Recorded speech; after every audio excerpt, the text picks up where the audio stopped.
সমস্ত জগতক ৰাখি মই নিজ উদৰত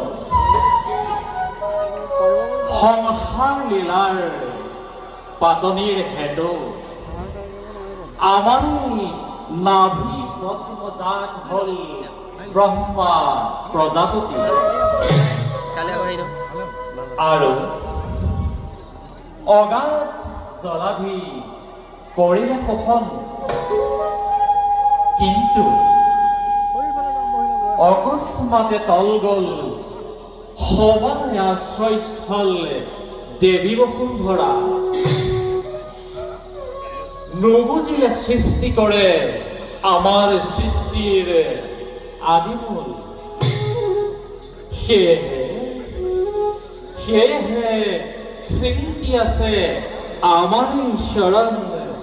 সহস্ৰ বৎসৰ